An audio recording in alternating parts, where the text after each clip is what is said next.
Former Greek Finance Minister Yanis Varoufakis has told the BBC that economic reforms imposed on his country by creditors are going to fail, ahead of talks on a huge bailout. Mr. Varoufakis said Greece was subject to a program that will go down in history as the greatest disaster of macroeconomic management ever. The German parliament approved the opening of negotiations on Friday. The bailout could total €86 bn, £60 bn, in exchange for austerity measures. In a damning assessment, Mr. Varoufakis told the BBC's Mark Lobel, "This program is going to fail whoever undertakes its implementation." Asked how long that would take, he replied, "It has failed already." Mr. Varoufakis resigned earlier this month, in what was widely seen as a conciliatory gesture towards the eurozone finance ministers with whom he had clashed frequently. He said Greek Prime Minister Alexis Tsipras, who has admitted that he does not believe in the bailout, had little option but to sign. "We were given a choice between being executed and capitulating.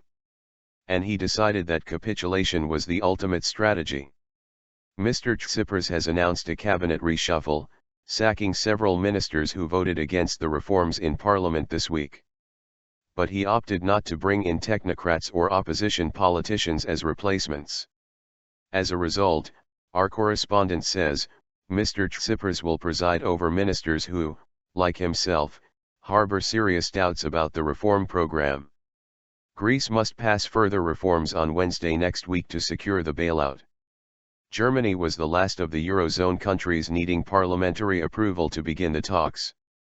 But the head of the Eurogroup of finance ministers, Jeroen Dijsselbloem, has warned that the process will not be easy, saying he expected the negotiations to take 4 weeks. Some Greek banks could reopen on Monday following weeks of closures, after the European Central Bank, ECB, raised the level of emergency funding available. Separately, the European Council approved the €7 bn bridging loan for Greece from an EU-wide emergency fund. The loan was approved in principle by Eurozone ministers on Thursday and now has the go-ahead from all non-Euro states. It means Greece will now be able to repay debts to 2 of its creditors, the ECB and International Monetary Fund, IMF, due on Monday.